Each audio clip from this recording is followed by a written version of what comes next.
Urea యాప్ని వెంటనే ప్రభుత్వ కష్టాన్ని పట్టించుకొని ప్రభుత్వం రైతులని పట్టించుకోకుండా ఇలా యూరియా యాప్ తోటి అవస్థ పెడుతున్న ప్రభుత్వం వెంటనే ఈ యాప్ ని రద్దు చేయాలని రైతుల తరఫున అందరం కోరుకుంటున్నాం. యూరియా యాప్ వెంటనే. మండలం గోవిందపేటలో 470 సంచులు వస్తే గోవిందపేటలో ఒక్క రైతు కూడా యాప్ ఓపెన్ అయితే లేదు. వేరే గ్రామాల్లో యాప్ ఓపెన్ అయింది, ఇప్పటికీ 100 సంచులు అయిపోయినాయి. ఏంది మరి మేము అనుకుంటామంటే వేరే గ్రామాల్లో సంచి ఇచ్చలే మేము అనుకుంటున్నాం. క్లియర్ గా ఇచ్చలేదు.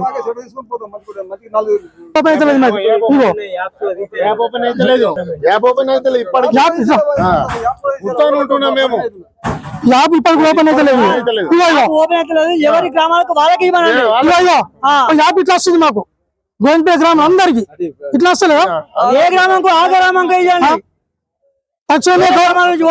తక్షణమే గవర్నమెంట్ యాప్ తీసేయాల.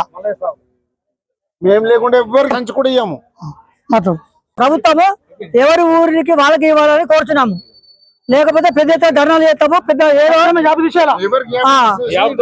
యాప్ ద్వారా ఎలాంటి ప్రయోజనం లేదు. తక్షణమే తీసేయండి. కావాలంటే ఎకరానికి 4-5 బస్తాలు అనేది ఇవ్వండి. దయచేసి మాత్రం యాప్ తీసేయండి.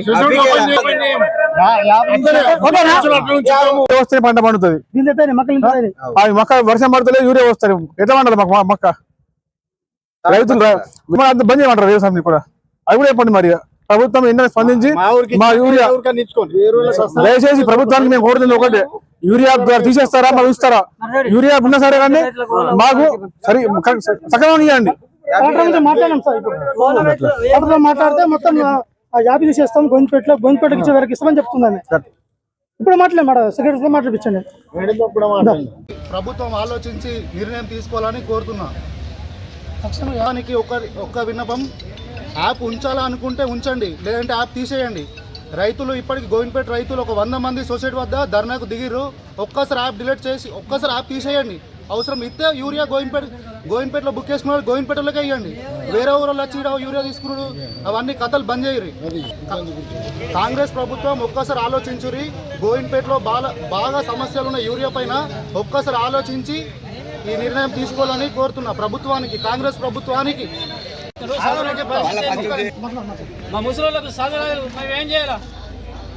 కాగితం మీద ఎంత వస్తుందో అంత రాసుకుంటా ఇవ్వండి. ఇవి అప్లోడ్ బంద్ చేయండి. ఆలోచించాలి. తాతకు ఒక డబ్బా ఫోన్ ఉన్నది. ఒక్కసారి ఆలోచించి నిర్ణయం చేసుకొని తాత ఎట్లా యూరియా యాప్ ఎట్లా చేసుకుంటాడు? ఏం ప్రభుత్వం ఇది? నాకు చదివేరాదు, మీరు ఏం చేయాలి? పాస్బుక్ ఉంది.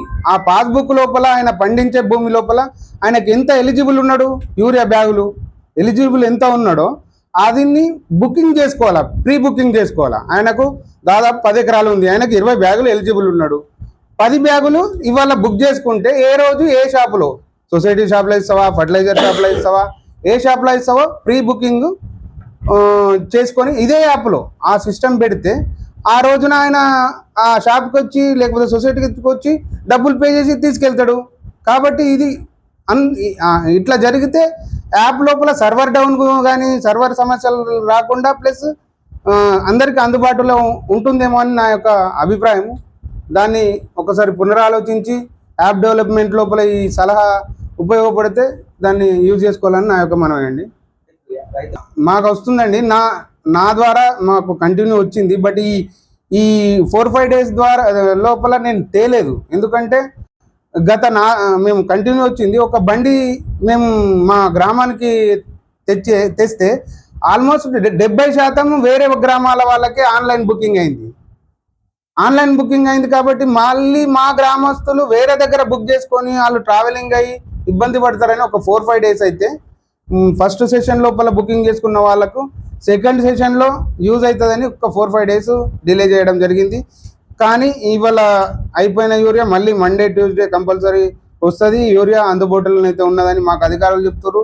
మాకు కూడా మేము పెట్టిన కొద్దీ ఎక్కడ ఇబ్బంది కలగకుండా యూరియాని అయితే సప్లై చేస్తారు. అధికారుల ద్వారా మళ్ళీ రైతులకు సరిపడా యూరియా అందించే ప్రయత్నం అయితే చేస్తామండి. Thank you.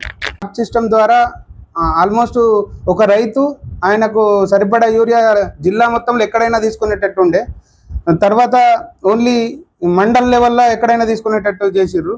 కానీ నా యొక్క అభిప్రాయం ఏ సొసైటీ పరిధి కానీ షాప్ పరిధి కానీ ఆ పరిధి లోపల ఆ రైతులే తీసుకునేటట్టు పెడితే ఈ ఇబ్బంది కలగదేమో అని, ప్లస్ ప్రయాణ ఇబ్బంది, ట్రావెలింగ్ ఇబ్బంది కూడా రైతులకు తగ్గే ఛాయిస్ ఉంటుందండి.